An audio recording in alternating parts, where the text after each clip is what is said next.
You were Well, starting to explain that. We'll get it edited. perfect. Okay. Well, just to recap, so you still want to know how fast you get paid, how accurate you get paid, and just like other industries, you do want to know your new versus established patients.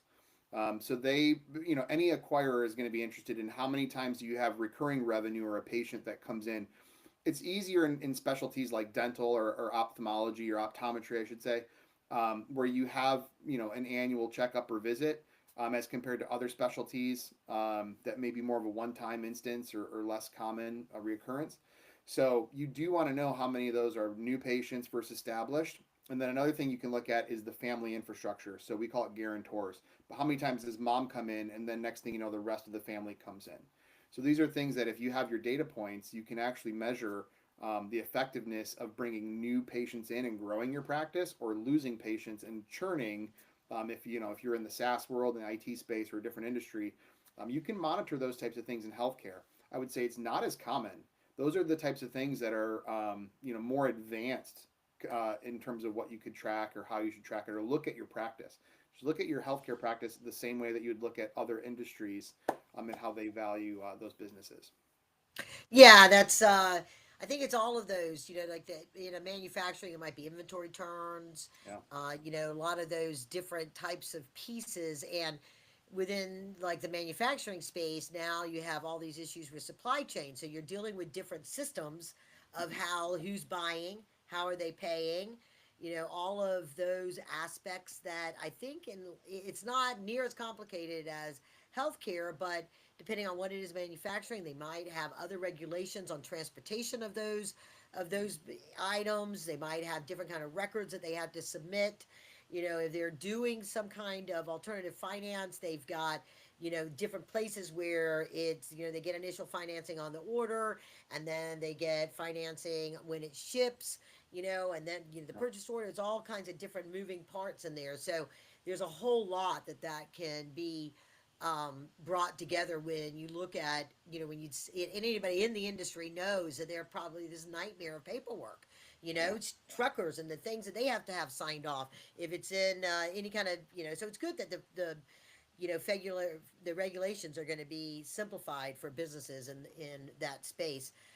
So when you're working with companies and helping them figure this stuff out, because I know sometimes small businesses, they don't have, if they have an IT guy, it is, or gal, whatever, it's somebody that's wearing multiple hats. They might do something else while they also, the printer's down, go fix the printer, or things like that. They're not really an IT person. They're somebody that's just a little bit smarter than everybody else in the office to get things back up and fixing, and doesn't mind our patient with tech support, and so they've learned over time.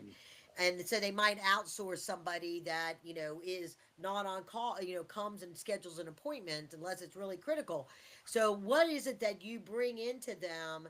Is it do you do remote management? You set up a, is it just a dashboard to be able to point click a button so they can see real time where things are? Talk a little bit about what makes it simpler with Yeah. way you work with companies. Yeah. So a couple things. I'm gonna. I promise this will come full circle. So you said that supply chain is probably not quite as complex as some of the stuff I had mentioned, and then you went off to talk about how complex it was. One of the things that I actually, if you dig deep enough in my resume and history, I was an intern this much time, but I was an intern, a finance intern in supply chain at Raytheon Missile Systems out in Arizona. So in my Oh, college all days, of I'm that. very familiar with supply chain.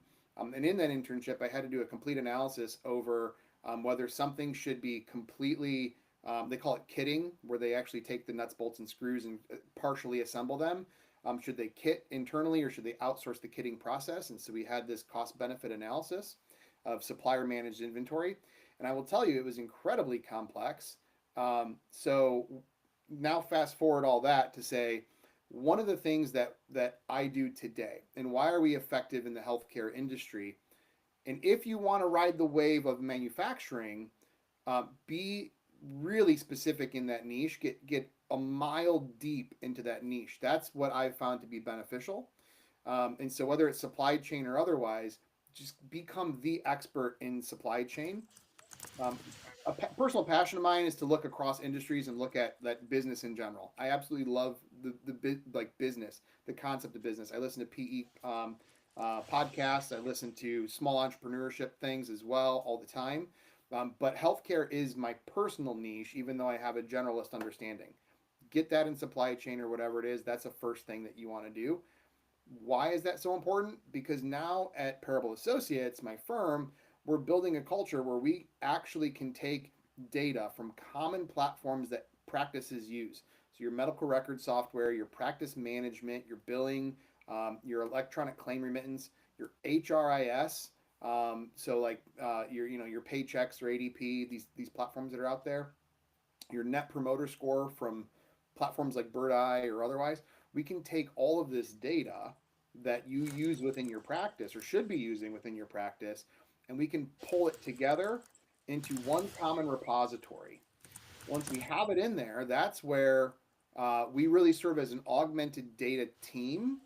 And now we can do custom ad hoc queries. You say, well, I need to know how many times did we get a poor Google review, and when did they come in, which practices were they located, and we're able to produce that pretty rapidly and analyze that data. Same thing with claims processing, visit volume. Look at that positive or negative review as compared to a visit volume as a percentage. So now your large practices, yeah, they have more volume, but maybe it's a smaller percentage. We're able to address those questions so you have complete clarity and confidence in the decisions that you make as a practice, right? As a quick example, my own business of why this is important that you know your data, I just looked today at a list of all the blogs that we have on our website, and I saw the ones that had the highest volume of touches. My number 2 and number 4 were both about the same topic, and added together, they beat number 1. So guess what I'm going to do? I'm going to come up with 10x the content on what we were talking about in 2 and Oh 4 yeah. management. Like, it gave me complete clarity, and now I know as a business owner and leader how to move forward. So that's the value of data, is you can see very quickly, and now I'm confident. I'm no longer trying to say what blog topics do we have to come up with and whiteboard them all out. I know the one that's driving the most traffic. So the value of data is immense, and we can bring all that into a common repository. So we are really a staff augmentation, and we're a tech-enabled service. So we use the common platforms like Microsoft, Snowflake, Tableau. The list goes on with all these different data technologies and tools that we use to deploy it. But we're really the ones who give you the answers to make sure that you're confident in the decisions that you make. So It let's is talk about unique. how, Yeah. okay, so data analytics. So like you talked about, for that kind of growth, but one of the, how does data analytics help a company grow from regional to national? Like, is it understanding where their customers are in other places, so they want to be closer to where their customers might be, or is it like in the healthcare space, if Yeah. somebody was going to go from regional to national, or even from one city to across the state, right, or the Yeah. state next door, how does Yeah. data help them with that? Yeah. So we do have a lot of clients that are multi-state organizations and practices. Um, I mean, to bubble that up is actually kind of difficult because there's so many benefits. Um, a lot of times we have state by state differences in reimbursement rates and employee costs as well. There's differences in terms of what the taxes are or the other sort of fees are associated with them. There's information that you can pull in that's fairly public data around populations in certain metropolitan areas. So as you're looking to grow and expand either through new brick and mortar or acquisition, now you have more or less a targeted opportunity list to say, oh, do we acquire or do we compete with new brick and mortar in that geographic area? So you can pull this information all from one central spot without having to leave your corporate office. You can also compare productivity and performance, which is massive. There are differences in terms of even within this United States. We are such a massive and culturally diverse country that as you go, that you will find differences in how managers and employees operate, and so you can look across the entire country at this and say, okay, what is the cost per touch or the cost per action at each side of the country, and see how that plays out in your business, and helps you understand where do we kind of put our chips this way or that way. Quality metrics as well. you're going to find differences based on the regions and what operations are in each state. Okay, so what are those key performance? We talked a lot about different types, different the key performance indicators for different industries, healthcare and manufacturing. But, from a generic standpoint, what are some of those key performance indicators that you see when you go in to start talking to a business owner that you ask them something and they look at you like I have no idea what you're talking about, and it's really a key performance indicator. What anything on that? Yeah, so there's if they first of all, if I come in and they don't really have any insight into anything and we're starting from ground zero, the first thing that I'm looking at is trended activity in our KPI. So anything that I'm talking about, I am looking at a plotted, at least monthly, if not more frequent, weekly, or otherwise. But we're looking at trends of data. I want to know, we call it production, but it's basically your gross charges, your top line. How is that trending over time? And depending on the specialty, we also see a lot of seasonality. So in some specialties, cold and flu season means that we have a big pop. And so I want to look at that in more of a year over year, right? So I want to know, are you growing in Q4 because of cold and flu? And how does that Q4 compared to last year's Q4? So Okay. are you growing or shrinking as a business? That's my top line revenue number. I want to know things like the DSO, how fast you get paid, cash as a percent of net, which we covered. I also want to know about productivity for your employees. So let's just talk about in RevCycle in particular. How many claims per day are your employees working? How many notes are they entering into the system? Because that's incredibly telling. If you're not following up and getting paid on your claims, that's leakage to the business. It means something's going out the door or you're not getting paid timely. And so, you should be at 40 per day at least of these manual touches that are still occurring in healthcare. But I want to know productivity. I want to know the last one too. I'd say let's take a look at balance sheet as a snapshot over time. For those that are like in finance, you would know that the balance sheet's always up and down every single day based on the debits and credits that are coming through. So it's a snapshot in time. But if I were to take your AR as a snapshot and say every single month end, what's your accounts receivable, right? That's another one that we look at a lot in these practices to see, is your AR growing? Is it shrinking? Is it static? And that can be really telling for us if there was ever a problem in the business that we had to take a look at and address.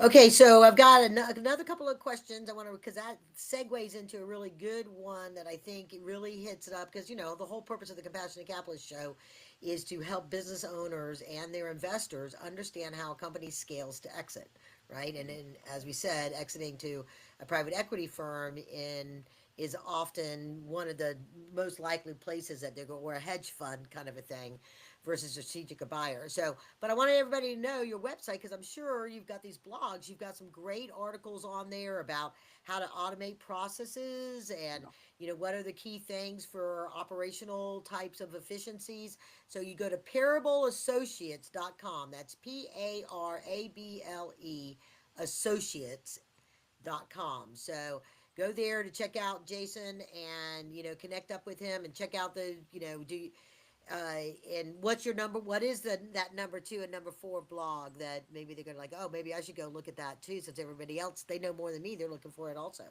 Yeah, well, number one was setting your goals for next year. So we came out with that one at the end of the year last year, which apparently had way more traffic than I anticipated. It was a great blog to look at. And then 2 and 4 were about denials management and denials processing, which is very specific to healthcare. But we've seen an increase in pushback from the insurance companies in this industry on making payments, upwards to 10%. One out of every 10 claims, meaning your visit that you just had at the primary care doc didn't get paid and 9 others did, and that's what's happening now. Ultimately, you have to fight to get that payment, and so it's more of a extra work effort measure, but those are important ones. And Yeah. one other thing I'll throw in, because we're talking multiple industries, as a KPI from the last one, is you want to know the value per customer, both for that visit or for that product, or like what the basket order is. In healthcare, it's what is your average dollars per visit. I like to look at it in terms of net revenue per visit, but you can also look at it in terms of what are the average dollars per patient for their life cycle, right? So how, if they're in and out, again, some specialties are recurring revenue. We want to look at that. in other specialties, it's surgery conversion. How many times do they come in for a consult and then actually take a surgery? So they'll change based on specialty. Again, that's why you want to niche down into, I really know, for ophthalmology, I want to know laser surgery conversion rates, right, or cataracts. So they came in for a consult. How many times did they go to the next level? Yeah, okay, that's great because I mean every business does have their unique measurements that they Mhm. look at, and we've seen that the PE firms right now. There's a lot of attention on service-based industries that aren't being as disrupted as, say, manufacturing to a certain degree because you can do a lot with robotics in in manufacturing, but when you get into things like HVAC businesses or pest control businesses or some of these that are um, truly where you can't be replaced by a machine, it takes some specialized skill. There's a lot of mom and pops in there or small regional locations with just a few or a few trucks or something like that. So those key performance indicators like you were talking about are going to be when a PE firms, this goes back to your time when you were talking about understanding, are they asking those same questions? And when the owner doesn't really know the answers, then they're like, oh, here's an undervalued business, and they kind of get in there and sort of figure it out and do a guesstimate when they're doing that, and they're trying to, because they are looking for something that they can go in and they can do the work to automate it and improve the efficiency and help it grow. Right? Is that sort of Yeah, so what they're looking at primarily is the number of patients that they have under their care and management that they don't currently have within their group that they're trying to roll up. And so I'm specifically talking about like the smaller practices or the smaller groups that are being acquired and pulled into a larger entity. They're looking at those. They're looking at the contract rates of the top payers. So if they're taking the top 5 to 10 insurance companies and saying, "Oh, you're getting paid 125 for this visit. Our contract is 140, and so we'll actually, optimize your volume for our contract rates." So they're looking at things that like that, and that's usually because there's not enough data to tell the rest of the story. So they'll get enough information to give really the what's the word I'm looking for, the most basic pricing model, and so they're doing minimum viable product. But there is an opportunity for these practices to say, oh, but here's all this other information that tells a better story, and I, as the practice owner, understand the lift that it will bring to the PE company. So it gives you a better grounds for negotiation when you have the data at your fingertips and you understand the value to them, because the next dollar is worth more to the PE company. In terms of that top line revenue, their multiples will be higher because they're a bigger company. So yeah. know your worth. Well, and I've seen it where when a company figures that out, like they figure it out for Mm-hmm. themselves, and then they realize how much value there is in some of these sole proprietors that are not they're still using the spreadsheets and they're still using they don't really have as much automation. They can go raise capital under one of the provisions of direct public offerings to get sort of like their own war chest to Yeah. go out and acquire up these other companies that had been operating like the way they were before they hired somebody with a specialty such as yours to be able to help them maximize their revenue and bring more profit in, and they see an opportunity perhaps to partner up with a firm like yours and go out and raise capital because now they can identify these other companies to acquire and create their own valued network for a higher price to an acquirer. Yeah. Maybe a hospital network acquires them or something. Yeah. Yeah. And I think one of the things that's interesting too from the acquirer side is we haven't seen all of those automations you just mentioned. Some of them, but not the level of complexity that I think is an opportunity, at least in the healthcare industry. Um, but the acquiring party, the more tools and templates you have at your disposal, meaning you have your own in-house analytics, you have your own playbooks for how to run the practice. Those are so appealing to the acquiree, to say like, oh, I wish that's been on our backlog forever to create that playbook or that training program or like to have our own analytics. Okay. So like those things, if you're a bigger company, are actually really good to say like, we'll give you this price and it's fair because you're going to be able to maximize your opportunity once you have all these tools. Sure, Yeah. and if it's not a situation where the owner is just really wanting to go off and retire and play golf, or something, they can be active in growing it with these best practices from a similar company that's already gone through it and is going to help them Yeah. achieve those things. So, Yeah. And there's all right, competition in the space too. So you want to get yeah. the best destination. Yeah. So, anything we haven't covered that you'd like to add?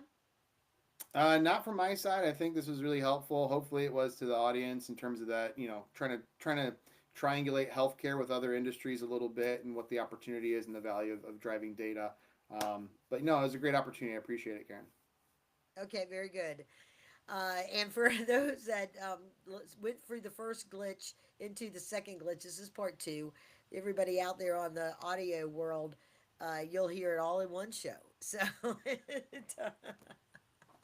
I love the excitement of live. Anyway, um, so thank you very much. I want to say I appreciate you coming in and sharing your insights, Jason, on the Compassionate Capitalist Show. And for everybody out there, if this has been of value and you're listening to it and you know people that, other owners that are struggling with their efficiencies and their practices, then, share this podcast with them, and onwards and upwards. Thanks, Karen.